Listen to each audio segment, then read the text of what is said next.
뭐 이제 뭐 붉은 달이 저기는 밝았는데요. 뭐 새로운 해 지금 우리 뭐 공부하는 그 첫 만남을 여러분하고 만나뵙게 돼서 반갑고요. 지금 주제를 보니까 전부 좋은 주제들이 전부 많더라고요. 저는 아마 그걸 좀 통합하는 의미에서 뭐 이런저런 얘기 조금 나눠보려고 하는데요. 오늘 주제가 아래 것.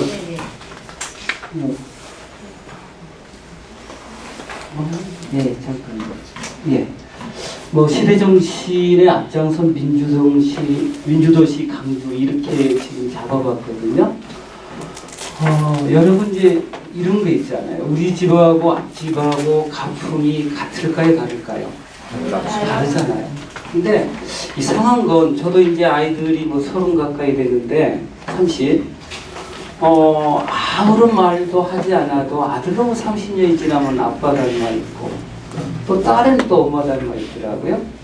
그게 그 집의 문화라고 그러고 그 집의 DNA라고 그러고 그 집의 가풍이라고 하는 겁니다. 역사를 배우는 목적이 여러 가지가 있어요. 그 중에 하나가 뭐냐면 내가 속한 집단의 정체성이 뭔가 이걸 확인하는 거예요. 그러니까 가장 적은 집단은 우리 집이고 그리고 내가 속한 사회인 강주라고 하는 집단이고 대한민국이라고 하는 집단이고 또 세계 우주의 이론이라고 하는 또 구성원으로서의 입장이 있을 거 아니겠어요? 그러니까 그 세계 시민으로서 내가 어떻게 살아가야 될 거냐, 대한민국인으로서 나는 어떤 정체성을 가지고 있고 어떻게 살아가야 될 거냐, 이걸 따져보는 것 중에 하나가 역사고요. 또 하나는 그렇잖아요. 어떻게 사는 게 의미 있는 거냐. 이게 이제 비판적 사고 능력, 창의 능력 뭐를 개발한다고 할 때 역사가 가지는 목적이라고 생각을 하는 겁니다. 강주 사람들의 정체성이라고 하는 게 뭘까? 이런 거 한번 생각을 해보면 뭐 의병 활동도 나왔고 뭐도 다 나왔습니다만은 아무튼 강주 사람들은, 호남 사람들은 뭔가 다른 지역 사람들하고 비교되는 게 있는데 그게 불의를 용납하지 않은 정신은 아닌가 이런 생각을 해봅니다. 그런데 우리는 그런 거 잘 몰라요. 왜? 우리 집 같이 살아가면 우리 집에 가풍이 뭔지 이런 거 잘 모르잖아요. 멀리서 A집, B집을 비교하면 뚜렷이 발견이 되는 거고요. 강주 정신이 뭔지 잘 모르잖아요. 멀리서 보면 대구하고 비교해 보면 그 특이성이 발견되기도 하는 거죠. 근데 옛날에는 서울이나 전주에서 내려왔던 관리가 먹고 자는 곳이 따로 없어요. 그래서 용빈관을 만드는 이름 금성관. 그럼 강주에도 있었을까요? 없었을까요? 당근 있었겠죠. 광주에 있었던 것은 광산관 그래. 지금 충장군 모든극장 자리 지금 있어요, 없어요? 그러니까 지금 나와 있는 관 중에서 전국에서 베스트 5 안에 들어가는 게 나주의 금성관이 남아있다 하는 말씀을 드리고요. 금성관은 왜 건물이 제일 크냐면 요 집은 임금의 골패, 입회 같은 것을 모셔놓은 곳이에요. 그러니까 나주 목사나 관리들이 1일하고 15일날 가서 망골에 가서 절하는 곳이기 때문에 임금을 상징하는 건물이기 때문에 어디에나 제일 큰 집이고 여기 좌우측 큰 집은 문관들이 주로 머물렀던 숙소고 작은 집은 무관들이 머물렀던 숙소인 거예요. 아무튼 이 금성관에 묶어놓고 뒤지게 뜯으니까 우부리가 뻗어버려요. 이게 유명한 우부리 격살 사건. 그러니까 우부리 집에서 난리가 난 거예요. 장례도 안 치르고 서울에 올라가네? 자기 딸한테 이르려고? 박상 따라 올라갑니다. 정정당당하게 우부리의 죄를 포악한 군주 연산군에게 고하고 그리고도 죄주면 달게 받겠다고. 근데 어떻게 돼요? 여러분 아시는 것처럼 이 한강을 건너기 전에 연산군이 쫓겨나고 중종이 임금이 되는 역사적 사건이 일어나잖아요. 이걸 우리는 뭐라고 불러요? 중종반정. 그래서 이게 유야무야돼요. 이게 1라운드예요. 2라운드는 뭐냐면 여러분 지금 우리나라 조선시대 역사 중에서 가장 불행했던 여인이 하나 있어요.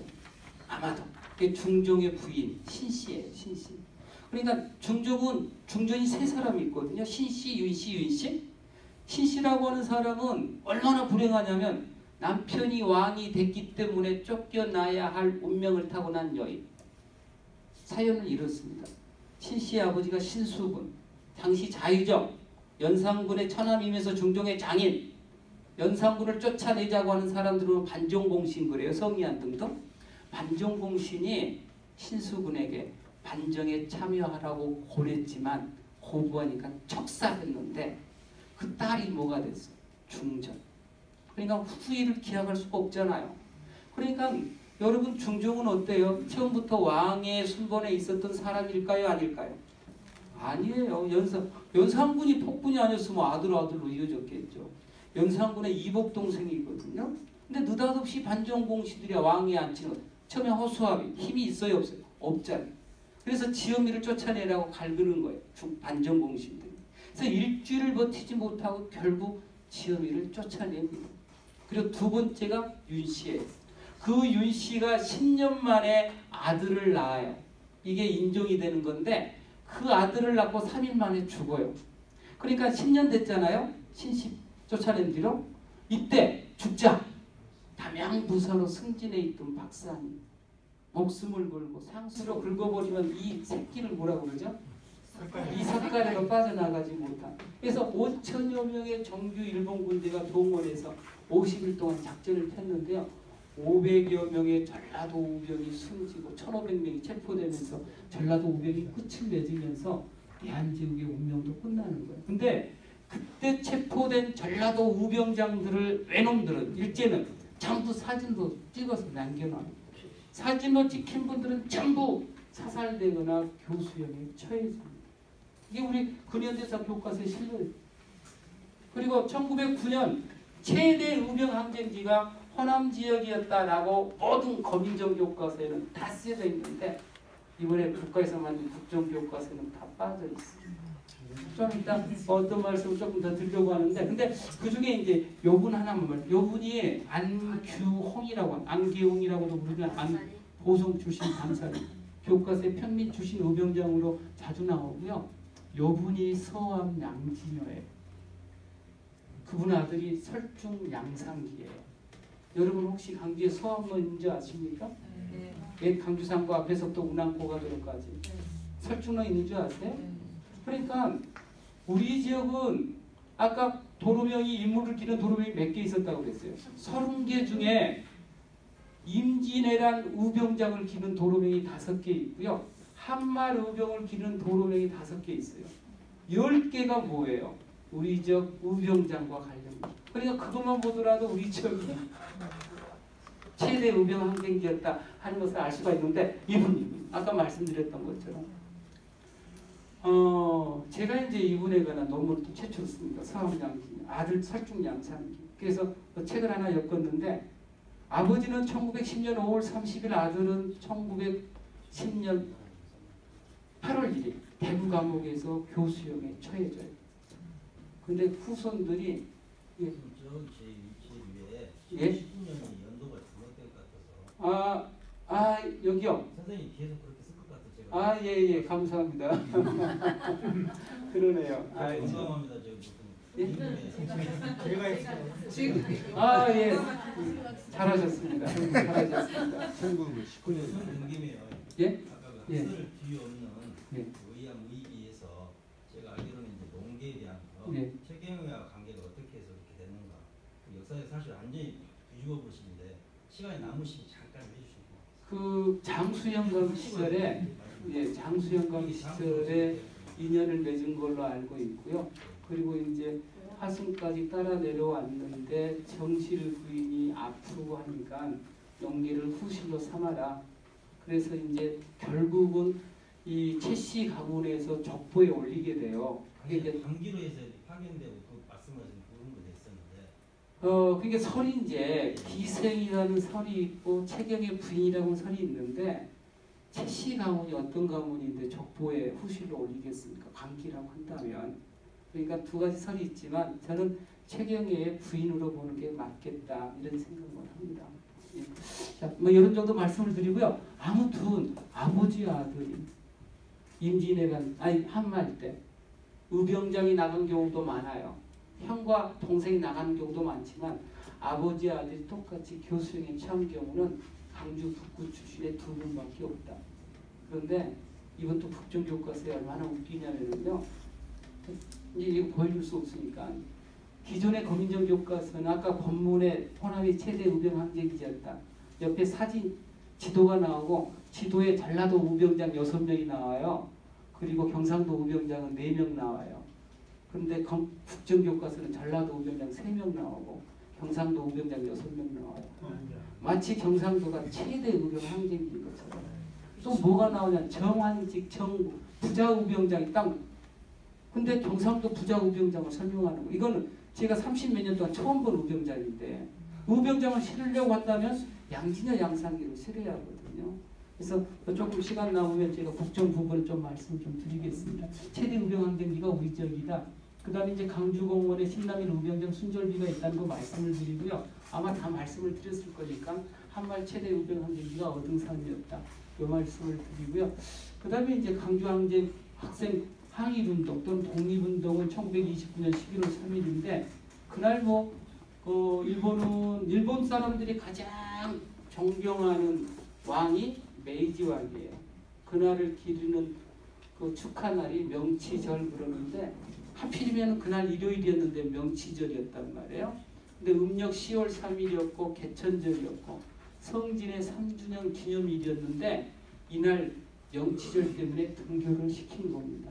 그래서 일어났는데 그냥 넘어가겠습니다. 3.1운동 이후 최대 항일운동이었는데 이게 이제 얼마가 참여하냐면 194개 학교가 아니라 320개 학교예요. 최근에 연구 영역에 가면 근데 여전히 교과서는 194개라고 이번에 썼고 그리고 해외까지 확산됐다는 내용도 틀렸고 국정에는 제 눈에 금방 탁 들어온 게 뭔지 아세요? 1929년 11월 3일 성진회라고 하는 비밀 결사단체 회원들에 의해서 확대됐다 이렇게 나와. 이건 사실관계가 틀린 거예요. 성진회는 1926년 11월 3일 결성되었다가 27년 3월 달에 해산돼요. 그리고 29년 6월에 계승한 독서의 중앙본부가 세워지거든요. 예. 또 화정동에 있는 그 학생 네. 기념탑 있잖아요. 네. 이렇게 그 형상물하고 저하고 어떤 차이가 있나 지금 제시를 안 해서 지금 봤습니다. 농성동, 화정동. 네, 예, 화정동에 있는 거는 제가 지금 안 해놨는데요. 제가 본 가장 큰 기념탑인데 그렇게 크게 세워도 되나 이런 생각이 들어요. 형상물이 어떤 예. 의미를 그래서 1시간 특강하면서 서울대생 몇십 명 초대하겠다 했는데 그 사람들은 관계가 엄청 중요한데 가만 놔뒀겠어요. 그러니까 왜 우리 학교 교장 선생님 먼저 요걸 못했는지 모르겠어요. 네? 이런 지혜가 필요한 거다 하는 것 좀 말씀을 드리고요. 정율성이 이런 분이다 하는 것. 정율성은 원래 이제 19살에 중국으로 건너간 이유가 뭐예요? 독립운동하러 간 거예요. 그런데 어디에 들어가냐면 1939년일 거예요. 애난에 들어가요. 애난은 마오쩌둥이 있었던 중국 공산당의 성지입니다. 그래서 애난에 들어가서 중국 공산당에 입당하고 중국 여자와 결혼하고 태양산에 들어가서 조선 의용군으로 3년 동안 치열하게 싸우다가 애난에 나와가지고 평양에 들어가 그리고 다시 중국에 갔던 분이신데 여러분 아시는 것처럼 중국인민군 군가를 잡고 가신 분이에요. 그리고 360곡이 넘는 곡을 작곡했는데 그 중에 초등학교, 중학교, 대학교 음악책에 5곡, 10곡이 실려요. 근데 중국은 사회주의 국가이기 때문에 어떤 행사, 사회주의 행사 할 때마다 우리 애국가 그룹처럼 중국인민군 군가를 불러야 해요. 1949년 마오쩌둥이 지금 중화인민공화국을 건설하는데 2009년도 신중국 건설 60주년을 기념해서 건설 영웅 100명을 인민들이 선거했는데 정율성이 4등으로. 그러니까 100대 영웅 중에 한 사람이에요. 왜 정율성을 이렇게 말씀을 드리냐면 역사에서 한 인물이 해야 될 역할들이 끝이 없는 거예요. 여러분 보세요. 영국의 셰익스피어가 얼마나 역할을 오래만 하고 끝나는 게 아닐 거란 말이에요. 중국이란 나라는 이제는 G2인데 머지않아 G1이 될 거예요. 여러분 제가 놀라운 기록을 하나 봤습니다. 2012년도에 수교 20주년 만에 미국, 일본 하반 교역량보다 중국과의 교역량이 많아졌네. 작년에 또 나왔습니다. 미국, 일본, EU를 하반 교역량보다 중국 단일 국가의 교역량이 더 많아졌습니다. 거의 30%에 가까워요. 우리는 중국을 어떤 식으로든지 이겨먹지 않으면 대한민국의 미래가 없을지도 모른다는 생각이 들어요. 그래서 여러분 논산시장은 어쩐 줄 아세요? 논산에 있는 고등학생 전부를 2년 전부터 상하이로 수학여행 보내요. 굴기하는 중국, 그리고 상하이에 뭐가 있어요? 이봉창, 윤봉길, 의거지하고 우리 임시정부 청사했잖아요. 근데 중국을 보라는 거예요. 세계에서 가장 큰 도시가 열 몇 시간 떨어져 있는 뉴욕이 아니라 1시간 떨어진 상하이라니까요. 그래서 중국에 대한 관심을 우리는 가져야 한다. 그 두 번째 보세요. 두 번째. 중국 15억이네요. 그리고 1억 명이 전 세계를 여행 다녀요. 요커들. 우리나라 작년에 얼마 온 줄 아세요? 올해 750만을 넘겼어요. 세계에서 2년 전에 태국, 일본을 제치고 대한민국이 중국인이 가장 많이 찾는, 아마 2, 3년 지나면 1000만 명 와요. 1000만 명. 근데 대부분 어디 와요? 서울, 제주도. 광주 전남에 얼마 온 줄 아세요? 1.3%. 그러니까 광주 전남에 10%를 유치하자가 목표예요. 우리 광주시장의 정책 중에 하나가 차이나 프렌들리 정책, 중국과 친해지기 정책. 그래서 지금 제가 올해 썼던 책 중에 하나가 차이나 로드라고 하는 거예요. 광주 전남에 중국과 관련된 유적유물이 뭐가 있을까요? 그 중에 아까 안도 진림과 등자룡의 흔적이 있는 이런 것들 전부 정리 한번 해보는 거예요. 근데 가장 큰 핵심이 누구예요? 정률성입니다. 정률성. 하나만 더 말씀을 드리면 정률성 지금 난리 났잖아요. 화순 같은 경우에는. 왜요? 적벽 있잖아요. 이름 똑같아요. 근데 중국보다 더 커요. 정률성이 4살 때 능주로 이사 갔는데 능주 서초등학교에 초등학교 2학년 다니다가 강주 순일학교로 이사 오거든요. 생활기록부 나와 있어요. 그 다음에 여러분 주자 알잖아요. 주자, 성리야. 그 주자의 손자가 북송이 멸망당하니까 하필 망명해 온 게 화순이에요. 화순 능주. 그래서 주자묘라고 하는 사당을 짓잖아요. 그러니까 지금 다 말씀을 또 뭐가 있냐면은 전남대학교 병원 있잖아요. 의료관광. 아무튼 놔두고 정률성은 앞으로 중국과의 관계에서 엄청난 역할을 할 수 있는 분이다. 요건 말씀만 드릴게요. 그 딸이 하나 있어요. 정소재 여사라고. 학술대회를 했는데 뭐 셀거가 하나 있네. 자, 아무튼 그 다음 이제 마지막 몇 가지만 더 말씀을 드릴게요. 4.19 혁명의 계기가 됐던 게 뭐예요? 1960년 3.15 부정선거. 3월 15일 부정선거가 치러지고 있을 때 가장 먼저 이 선거가 부정선거라고 규탄 시위가 열렸던 데가 금남동 12시 45분 천여 명의 강주 시민들이 이때 출동했던 경찰이 내리친 개머리판에 흘린 피가 4.19의 첫 피. 그런데 그날 3시에 마산에서 1차 시, 7시에 2차 시가 일어났을 때 경찰이 발포하면서 강주는 묻혔지만 발포가 일어났던 지역이 딱 3군데예요. 강주, 금남로에서, 강주에서 7명, 마산, 서울. 그래서 3대 4.19 성지가 강주, 마산, 서울인데 첫 피가 금남로에서 흘렸다. 이게 강주 고등학교 정문이고 강주 여고생들이고 강주 공고생들이에요. 강주공원에 추모비가 있고 강주 고등학교 입구에 발상지 탑이 있고 중흥동에 기념관이 있다 하는 거 말씀을 드리고요. 5.18 민주화운동 이아이라고 제가 얘기할 수가 없어요. 왜? 그때 당시 5살이었으면 지금 몇 살일까요? 아이가 아니잖아요. 올해 작년에 36주년이 돼요. 일제 36년, 야 이렇게 빨리 지나갔을까? 이런 생각이 들어요. 40이 넘어 40. 이 사진 한 장이 전 세계인들을 감동시켰고 눈물을 흘리게 만들었는데요. 5.18 민주화운동은 대한민국 민주주의 초석이 됐다는 것을 다 아시는 거지만 더 중요한 것이 저는 요거라고 생각을 해요.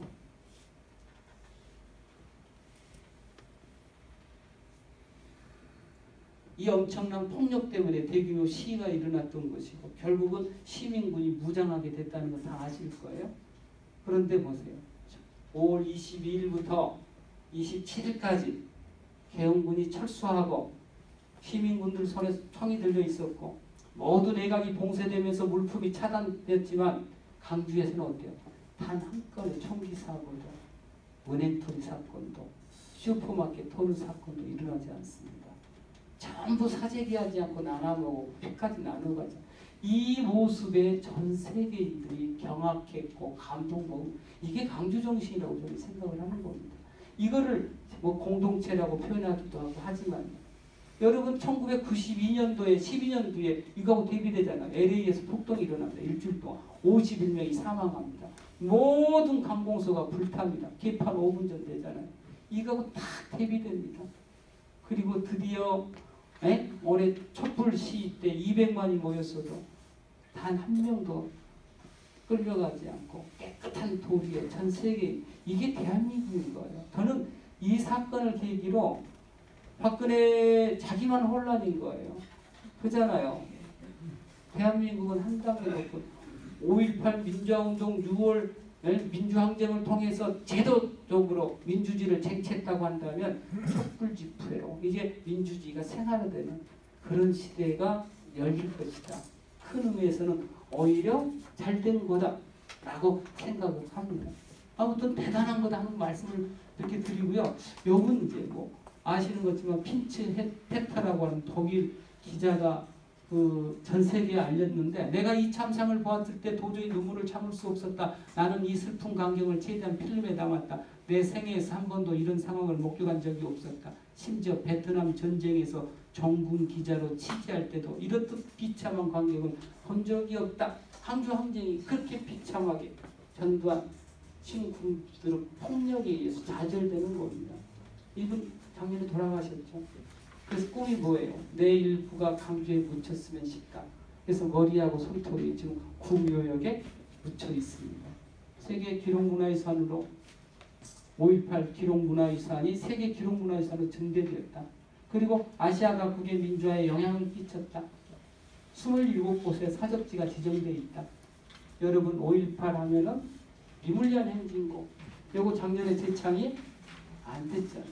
참 정부가 졸졸합니다.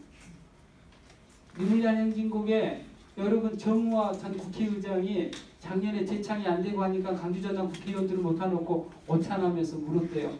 리물리안 행진곡의 님이 누굽니까? 아무도 대답을 못했대요.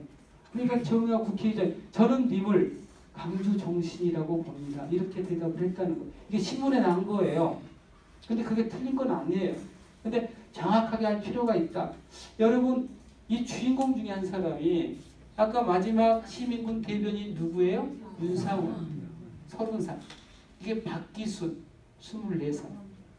박기순이라고 하는 분은 여러분들 잘 모를 거예요.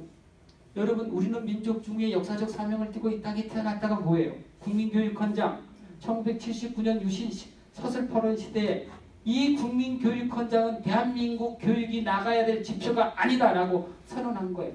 전남대학교 교수를 비롯한 24분. 이게 교육지표 사건. 그러니까 박정희 가만뒀겠어요? 바로 그 다음날 박살을 냈죠. 교수에서 쫓아내고 구속시켰죠. 그러니까 전남대학생들이 최초로 데모한 거예요.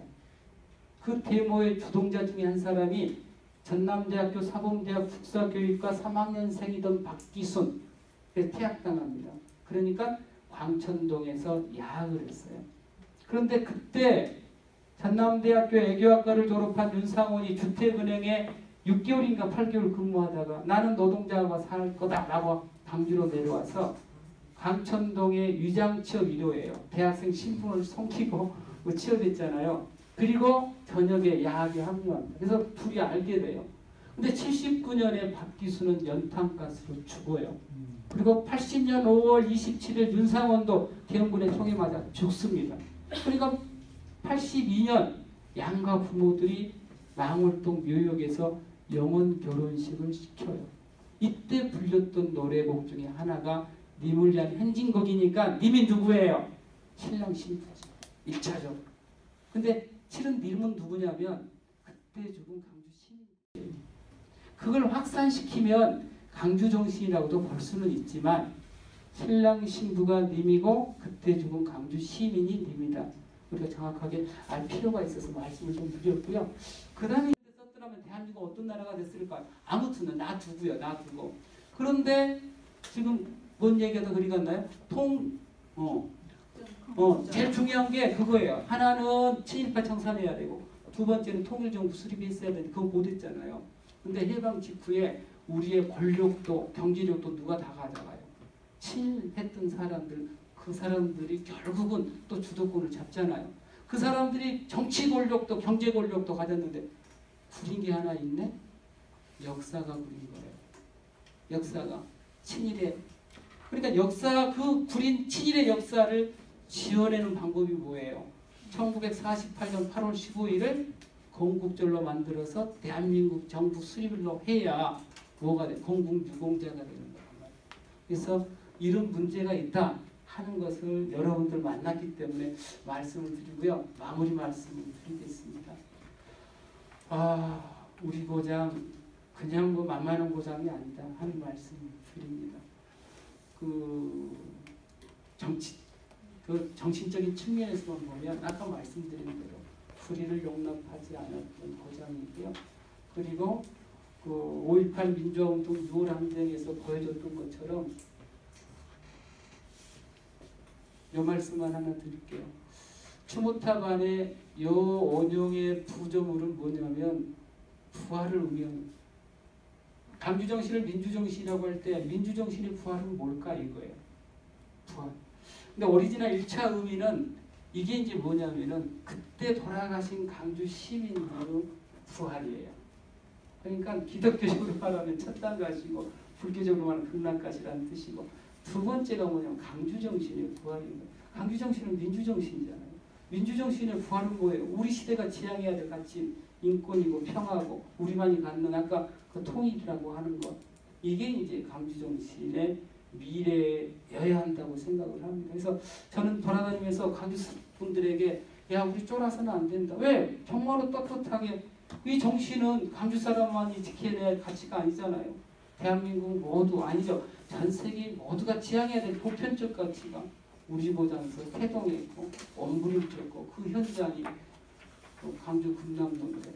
그래서 우리가 그 역사를 배우는 이유 중에 하나가 아까 내가 속한 집단의 정체성을 아는 거라고 했는데 요 정도 말씀을 드리고 마치도록 하겠습니다. 감사합니다.